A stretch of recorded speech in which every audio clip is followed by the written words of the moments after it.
తెలంగాణ రాష్ట్ర ఏర్పాటు ప్రక్రియ మరో మైలురాయి దాటింది. టీ బిల్లుపై కేంద్ర కేబినెట్ ఆమోద ముద్ర వేసింది.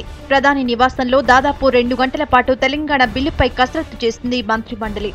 సుదీర్ఘ చర్చ తర్వాత బిల్లుకు పచ్చజెండా ఊపింది. దీంతో విభజన ప్రక్రియ అసలు సిసలైన ఆఖరు దశకు చేరుకుంది.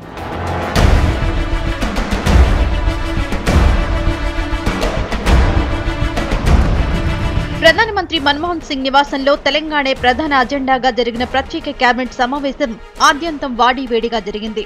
టీ బిల్లు వివరాలను షిండే, జైరాం రమేష్ మిగతా మంత్రులకు వివరించారు. యూటీపై కేబినెట్ లో వాడివేడిగా వాదనలు జరిగినట్లు తెలుస్తోంది. సీమాంధ్రకు చెందిన కావూరి, పల్లంరాజు హైదరాబాద్ ను యూటీ చేయాలని ప్రతిపాదించగా తెలంగాణ ప్రాంతానికి చెందిన మంత్రి జైపాల్ రెడ్డి పూర్తిగా వ్యతిరేకించినట్లు సమాచారం. ఇక గవర్నర్ కు శాంతి భద్రతలను అప్పగించడంపై కేంద్ర మంత్రి శరద్ పవార్ అభ్యంతరం తెలిపారని టాక్. ప్రధానంగా సీమాంధ్ర ప్రాంతానికి ఆర్థిక సహాయంపైనే ఎక్కువసేపు డిస్కషన్ జరిగినట్టు తెలిసింది. ఆఖరుకు 32 అంశాల్లో సవరణలను మంత్రివర్గం ప్రతిపాదించి టీ బిల్లుకు జత చేసింది. పోలవరం ముంపు ప్రాంతాలను సీమాంధ్రలో కలపడం, రాయలసీమ, ఉత్తరాంధ్ర ప్రాంతాలకు ప్రత్యేక ప్యాకేజీ ప్రకటించడం మినహా ఇతర ఏ డిమాండ్లకు కేబినెట్ అంగీకరించలేదని తెలుస్తోంది. 12న టీ బిల్లును మొదట రాజ్యసభలో ప్రవేశపెట్టి తర్వాత లోక్సభకు పంపే ఛాన్స్ ఉంది.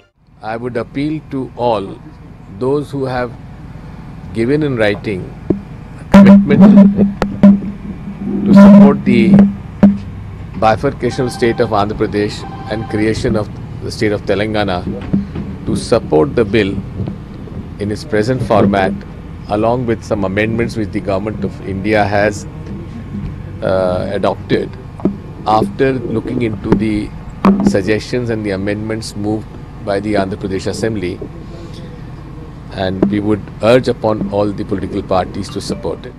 కేబినెట్ భేటీకి ముందు బీజేపీతో కాంగ్రెస్ నేతలు మంతనాలు జరిపారు. వెంకయ్యనాయుడుతో దిగ్విజయ్ సింగ్, అహ్మద్ పటేల్ సమావేశమై సవరణలపై డిస్కస్ చేశారు. మొత్తానికి పార్లమెంట్లో టీ బిల్లుకు ఇబ్బంది రాకుండా అన్ని పార్టీలను కలుపుకొని పోయేలా కేంద్రం వ్యూహాత్మకంగా అడుగులు వేస్తోంది. అడిగిన వారిని కాదనకుండా మార్పులు చేర్పులు చేస్తోంది. అత్యంత సున్నితమైన సమస్యకు తెలివైన పరిష్కారం చూపించే దిశగా వడివడిగా అడుగులు వేస్తోంది.